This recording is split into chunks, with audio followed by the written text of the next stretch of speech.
Padhai is a well-known Bengali novelist. She is dubbed as India's Elena Ferrante. Her writing is fierce, unapologetic, and brutally honest. She is considered one of India's preeminent Bengali writers. She has published 9 novels and over 50 short stories since her controversial debut, Shonkini. A newspaper columnist and film critic, Shongita is not a feminist and engages herself with exploring the individual's relationship with the universe through her fiction. She lives and writes in Kolkata. Welcome, madam. Dr. Sanjukta De is a renowned pediatrician and clinical director of pediatrics and neonatology at Peerless Hospital, Kolkata. She holds multiple prestigious qualifications, including FRC PCH UK, DNB Pediatrics, and a diploma in allergy UK. With extensive experience in neonatal care, allergy, immunology, and rare diseases like SMA, she has worked in NHS UK, London South Bank University, and has been a DNB examiner and faculty in national medical conferences. A frontline worker during COVID 19, she drafted a white paper on nebulization and conducted webinars on pediatric asthma. Her research includes gene therapy for SMA and numerous publications on pediatric health.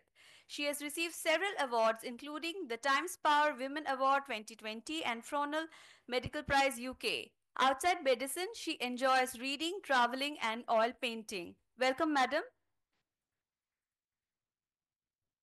And now, Shiv Shankar Dashgupta, PhD, is a chemical engineer from Jadavpur University, Kolkata. He did his PhD in Science and Technology Studies from Rensselaer Polytechnic Institute, New York, USA. He specializes in a multidisciplinary subject, social construction of technology, and is a passionate about new technological initiatives that impact at the base of the pyramid in poor countries. He is also the founder of Shrija India, a research-based sports for development initiative that works for the overall development of first-generation learner, underprivileged rural girls and young women in West Bengal. Welcome, sir. To begin our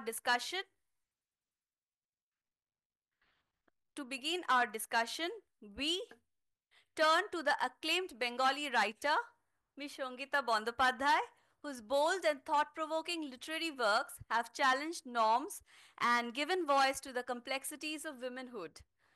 Madam, in your journey as a writer, how do you see literature as a tool for women's empowerment and social change? Yeah.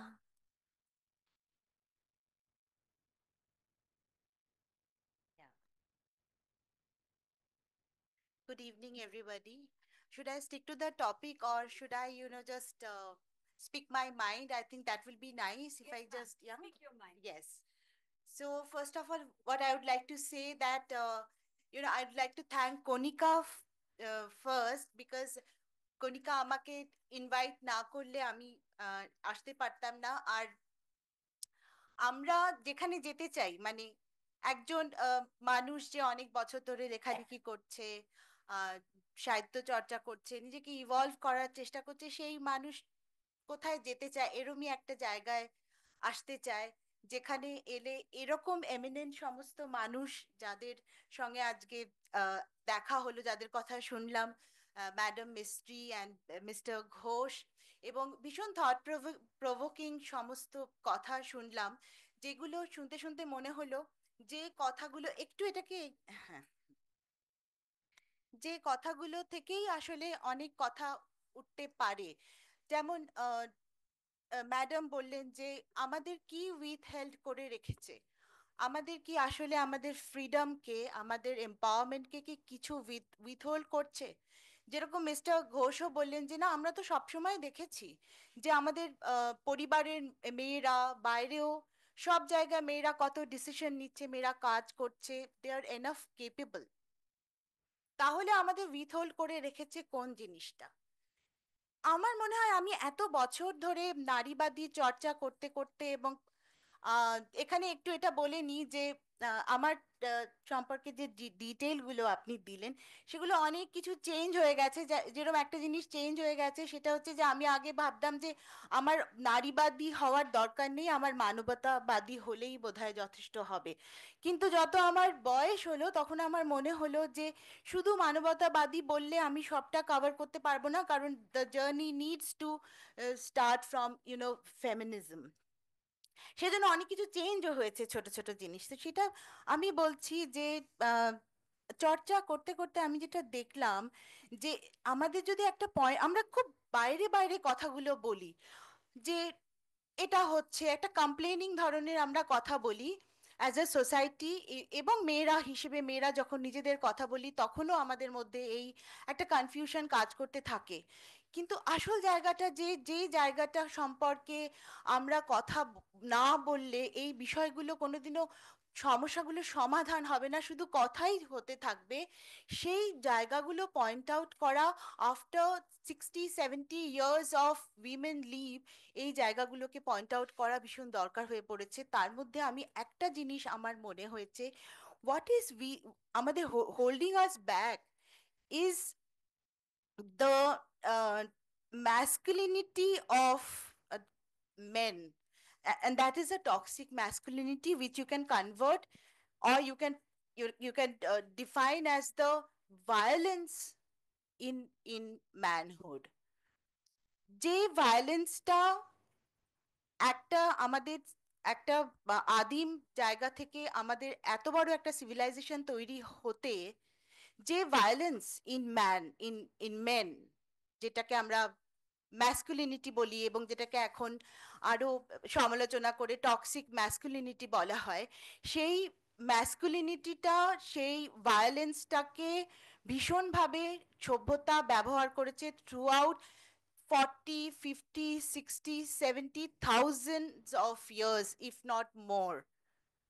Because এখন আমরা জানি যে 1 লক্ষ 1.5 লক্ষ বছরের পুরনো আমাদের মানে হিউম্যান সিভিলাইজেশন যে চলছে, the journey is as old as that. তাহলে আমাদের হোল্ড ব্যাক করছে কি, সেটা হচ্ছে যে ম্যাসকুলিনিটিটাকে সভ্যতা কাজে লাগিয়েছে গড়ে উঠতে আজকে যেখানে আমরা পৌঁছেছি, সেখানে হয়তো আমরা পৌঁছতে পারতাম না without that nature of man. কিন্তু সেইটাই আমাদের কিন্তু এখন এতটা এগিয়ে আসার পর সেটাই কিন্তু আমাদের অভিশাপ হয়ে গেছে।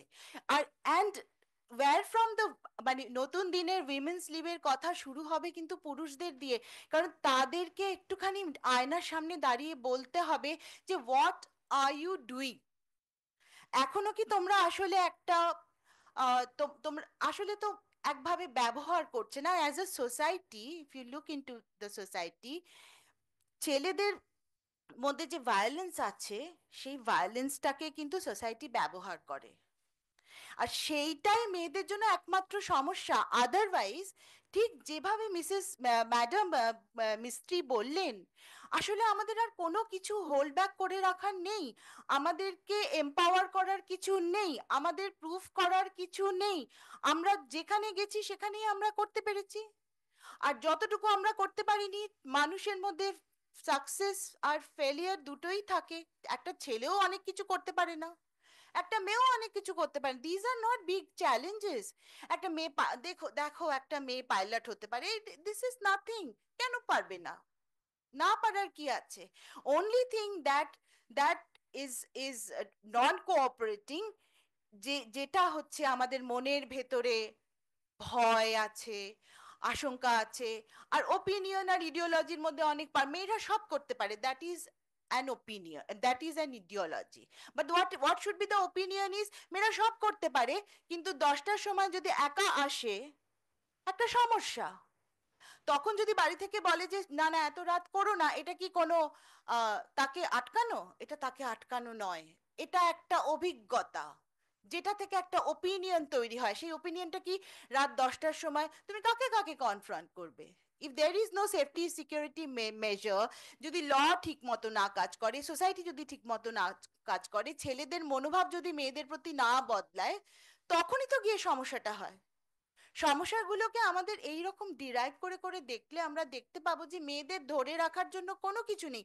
মেয়েদের ধরে রাখার জন্য একটাই সমস্যা রয়েছে, যেটা মেয়েদেরকে কনস্ট্রেন করছে, সেটা হচ্ছে the mentality of man. The mentality of man, যেখানে সে তার এই যে বলশালী হওয়ার প্রবৃত্তি, কন্ট্রোল করার প্রবৃত্তি, এইগুলোকে সে কন্ট্রোল করতে পারছে না।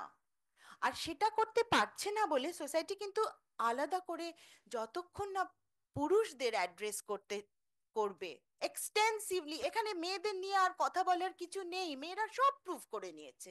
নতুন করে কথা বলার কিছু নেই, নতুন করে দেখার কিছু নেই, নতুন করে পোট্রি করার কিছু নেই। হ্যাঁ, সেইটা হচ্ছে যে ছেলেদের নিয়ে কথা বলতে হবে, যে ছেলেদের এখন কি, আর আর কোথায় তাদের নিজেদেরকে চেঞ্জ করলে, নিজেদের গ্রুম করলে কোথায় সমস্যাটা, তবে গিয়ে কিন্তু চেঞ্জগুলো আসবে। আমার এটা মনে হয় যে এটাই আমার সবচেয়ে বড়, যেটা আমি দেখি আজকের দিনে, যে ফিয়ার বা যে যে কোনো জিনিসের সমস্যাটা আসলে এইটুকুনি জায়গায় এসে দাঁড়িয়ে আছে, বাকি জিনিসগুলো কিন্তু সলভ হয়ে গেছে, অলমোস্ট সলভ হয়ে গেছে। এমনকি রিমোট রিমোট প্লেসেও কিন্তু এখন কেউ বিলিভ করে না যে মেয়েরা, হ্যাঁ আছে কিছু কিছু কমিউনিটি আছে অসম্ভব, মানে অসম্ভব, কি বলবো, একেবারে প্রচন্ড একটা ইয়েতে পড়ে আছে, কিন্তু বেশিরভাগ লোকে বুঝে গেছে যে একটা মেয়ের এডুকেশন হবে না কেন, একটা মেয়ে এটা করবে না কেন, একটা মেয়ে এটা পারবে না কেন। ইভেন সোসাইটি বুঝতে পারছে মেয়েরা বেরোচ্ছে, মেয়েরা কাজ করছে, মেয়েরা আর্ন করছে, সোসাইটি বুঝতে পারছে যে একটা মেয়ে can be a support of the family equally. একটা ছেলে যেরকম, একটা মেয়ে যদি বেরোয় পড়াশুনো করে কাজ করে, সে ইকুয়ালি ফ্যামিলিকে সাপোর্ট করতে পারে, ইকুয়ালি বাবা মাকে দেখতে পারে, ছেলের জন্য বসে থাকার কোনো কিছু নেই। এটা কিন্তু সোসাইটি বুঝতে পারছে। কিন্তু কোথায় সমস্যাগুলো হচ্ছে, সমস্যাটা হচ্ছে এই ভায়োলেন্সের জায়গায়। এই জায়গাটাকে অ্যাড্রেস করতে গেলে আমার মনে হয় যে ছোট থেকে অনেকগুলো জিনিসের ওপর আমাদের কাজ করতে হবে, একেবারে ছোট থেকে। সেইগুলো আহ, মানে আরো আলোচনা সেগুলো নিয়ে হতে পারে। আমরা মোটামুটি জানি যে সেগুলো কি হতে পারে। একটা পুরুষের যে চরিত্র তৈরি, তার মধ্যে কি কি চেঞ্জেস এলে একটা সোসাইটি ভালো হবে, সেটা আমরা মোটামুটি ভাবে জানি। আরেকটা জিনিস যেটা হচ্ছে আমার মনে হয় যে উম, একটা একটা মেয়েকে, একটা মেয়ের এম্পাওয়ারমেন্টের জন্য তাকে তার নিজেকে প্রুভ করার কোনো কিছু আর নেই, কিন্তু তার এগিয়ে যাওয়ার পথে তার ফ্যামিলি তাকে যদি যথেষ্ট সাপোর্ট করে, তাহলে সে অনায়াসে এগিয়ে যেতে পারে। এটাও আমার একটা ভীষণভাবে আমার মনে হয়েছে, চারিদিকে দেখতে দেখতে মনে হয়েছে যে একটা মেয়ের ক্ষেত্রে এটা একটা খুব বড় সমস্যা, যে তাকে পুল ব্যাক করে রাখে। বা আহ, বিশেষত একটা মেয়ে একটা হোলসাম লাইফ যদি পেতে চায় উইথ ক্যারিয়ার, সেখানেও তার আজকের দিনে, যেমন ধরা যাক আমি বলছি যে আজকের দিনে উইমেন এম্পাওয়ারমেন্টের ক্ষেত্রে একটা ভীষণ বড় সমস্যা হচ্ছে, একটা মেয়ে যখন বিয়ে করে এবং সে যখন তার ক্যারিয়ার আর ফ্যামিলি এবং তার যখন সন্তান হয়, তখন তার জন্য ভীষণভাবে মুশকিল হয়ে যায় তার ক্যারিয়ারটাকে সাস্টেন করা। যদি লক্ষ্য করে দেখেন যে সারা পৃথিবীতে সিনেমা এবং সাহিত্যে গত 10 বছরে সবচেয়ে বেশি যে বিষয় নিয়ে কাজ হয়েছে, সেটা হচ্ছে মাদারহুড, সিঙ্গেল মাদারহুড, একটা মেয়ের একা ক্যারিয়ার তৈরি করা বা এবং সন্তান পালন, এই এই বিষয়গুলোর ওপর কাজ হয়েছে। কারণ দেখা যাচ্ছে যে প্রপার সাপোর্ট না পেলে একটা মেয়ে এগোতে পারে না, তার ওইখানে একটা সমস্যা হয়ে যায়। সেইখানেও কিন্তু একটা বড় আমার মনে হয় একটা ভূমিকা, পরিবারের ভূমিকা খুব বড় হওয়া উচিত একটা মেয়েকে সাপোর্ট করার জন্য, যখন যাতে সে ক্যারিয়ার এবং তার নিজের একটা হোলসাম ফ্যামিলিও মানুষের থাকা দরকার। কুশনটা কোথা থেকে আসবে? কুশন আসতে হবে তো মানুষের জীবনকে সার্ভাইভ করতে গেলে। Only success is not the only thing that matters, there are so many other things that matters: compassion, empathy, companion, ভালো, মায়া, মমতা, ভালোবাসা, স্নেহ, ক্ষমা, সমস্ত কিছু অ্যাক্ট করে আমাদের জীবনে। এগুলো কোনোটা ছেড়েই কোনোটা, আমি তো অন্তত পক্ষে কোনো একটার থেকে ক্যারিয়ারকে আর এটাকে ওটাকে বড় করে দেখি না। আমি মনে করি সবগুলো শুড কাম টুগেদার, যাতে করে আমরা একটা ফুলফিলিং লাইফ লিভ করতে পারি। আর যত আমরা একটা সাস্টেনেবল ফুলফিলিং লাইফ লিভ করতে পারবো, ম্যাডাম বিচারপতি মিসেস সিনহা এখানে আছেন, আমি বলছি যে যত আমরা সেটা পারবো, আমাদের সমাজে যে পরিমাণ ক্রাইম, যে পরিমাণ ভায়োলেন্স, যে পরিমাণ ইনটলারেন্স, যে পরিমাণ আউটরেজ, এগুলো বেড়ে যাচ্ছে, সেই জায়গাগুলোকেও তো আমাদের দেখতে হবে না? আমাদের কি করে আমরা এই সমাজটায় বসবাস করব? তার জন্য কিন্তু এই জিনিসগুলো দরকার, এবং সেগুলো কিন্তু আসবে if the family helps a woman to survive and to also Bloom.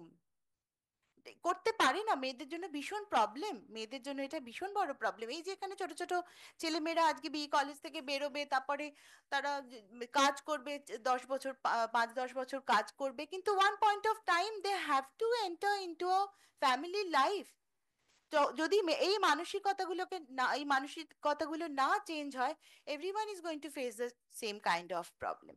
সেই জন্য ফ্যামিলিরও এগুলো বোঝা দরকার, ফ্যামিলিকেও এগুলো বুঝতে হবে যে ফ্যামিলিগুলোতে আমরা যাব, যে ফ্যামিলিতে আমরা থাকি, সেগুলো তাদের বুঝতে হবে। আর একটা আমার মনে হয়েছে যে খুব আহ, মানে সোসাইটি একটা একটা আহ, ভাবে না ফল অ্যাপার্ট করছে, সব দিক থেকে কিরম একটা ক্রাম্বল করছে। আমার সেই সেই জন্য মনে হয় যে কম্প্যাশন আর এগুলো বাড়ানোর জন্য আমার মনে হয় যে মানুষের সঙ্গে মানুষের আরো বেশি করে হাত ধরে চলার যে প্রবণতা, সেটাকেও রাখতে হবে। একটা সোসাইটি শুড কাম টুগেদার, মেয়েদের এম্পাওয়ারমেন্ট সেই জায়গা থেকেও হবে। ব্যাস এইটুকুনি। Thank you. Thank you madam. আপনি সত্যি খুব একটা পাওয়ারফুল কথা বলেছেন যে মেয়েদের যা যা প্রুফ করার তা সব হয়ে গেছে, এখন ছেলেদের প্রুফ করার পালা। থ্যাংক হ্যাঁ, ইউ। Now we